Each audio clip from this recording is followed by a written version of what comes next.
Are composting toilets the future of caravanning, or just an expensive bucket of sawdust with a fan attached? Today we're going to break down what composting toilets actually are and how they work, what they cost, which RVs in Australia offer them, and whether they're worth it for you. Before we get into pros and cons, brands and costs, we should probably make sure we're all talking about the same thing. A composting toilet is basically a loo that separates liquids and solids. Solids fall into a chamber filled with coconut coir or sawdust, and liquids go into a separate bottle or tank. A tiny fan vents moisture and smells outside. And despite the name, it's not actually composting like you'd put it on a garden. It's more drying your poo so it's less gross. So now that we know what we're comparing, let's quickly look at the other toilet options caravanners use. Cassette toilets. These are the classic RV toilets. They flush, they go into a small cassette, and you empty it every couple of days. They work fine until you're free camping a lot. Then the every couple of days part becomes very motivating to explore other options. Macerator toilets. Macerator toilets look and feel like a normal household loo, but behind the scenes they use a small motor to grind everything into a slurry and pump it into a holding or black tank, which you then pump out at a dump point. The upside is a very normal toilet experience. No chemicals, no cassettes, no bending and twisting at dump points. The downside? They're more complex, rely on power, and if the pump decides to stop working, well, let's just say it becomes a very bad day very quickly. Dry flush toilets. These wrap your waste in a sealed bag after every use. They're brilliant for vans and tiny campers, but every flush costs money because those replacement cartridges aren't cheap. And this is where composting toilets slide in with a smug little smile, like, "Hi, I use zero water, zero chemicals, and you have to empty me way less." So let's talk about why people love them. Why composting toilets have a fan club. People aren't paying $1,200 to $2,500 for fun. Composting toilets have some genuine benefits, especially for off-grid travellers. Longer off-grid stays. This is a big one. Solids can last 2 to 4 weeks for a couple. That's a massive improvement over a cassette. No chemicals, no blue goo.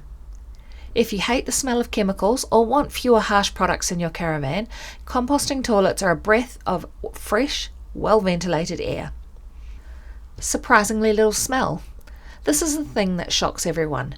Because the liquids are separated from the solids and the fan runs constantly, the toilet actually smells less than a cassette toilet. Zero water usage. If you've ever run out of fresh water on day 3 of a week-long trip, the idea of a no-flush toilet becomes very attractive. But because nothing in caravanning is perfect, let's talk about the downsides. The not-so-sexy side of composting toilets. The liquids bottle. Let's just be honest, this is the least glamorous bit. Even with just 2 people, you're emptying it every day or 2. For some people, that's fine. For others, that's enough to say, nope. The upfront cost.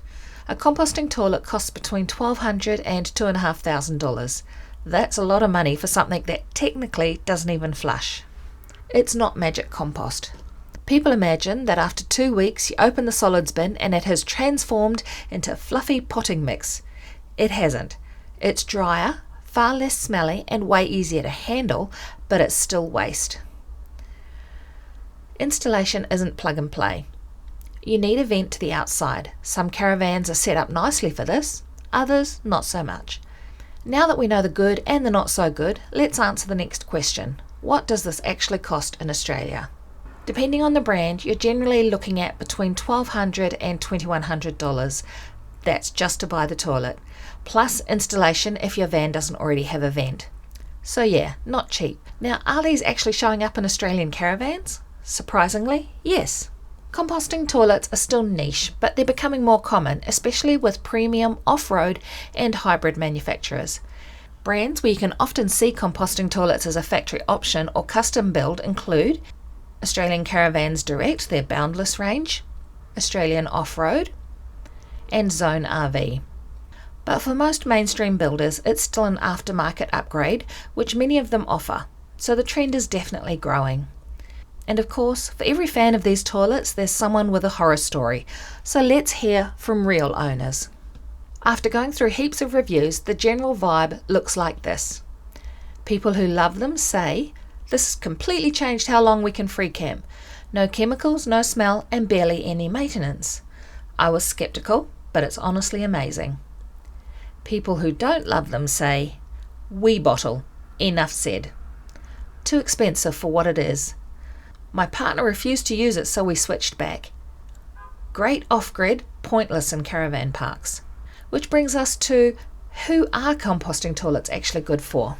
Solo travellers. If you free camp a lot, composting toilets are kind of perfect.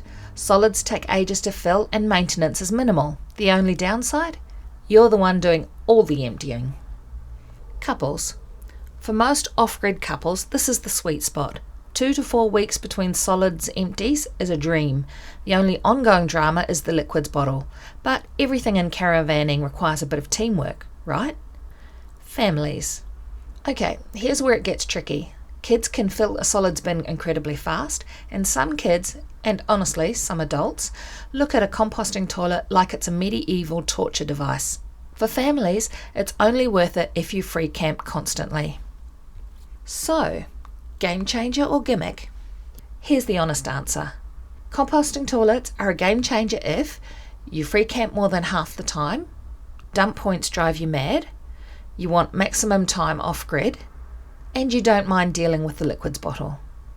It's a gimmick if you mainly stay in holiday parks, your cassette toilet works fine, you're not keen on any extra handling.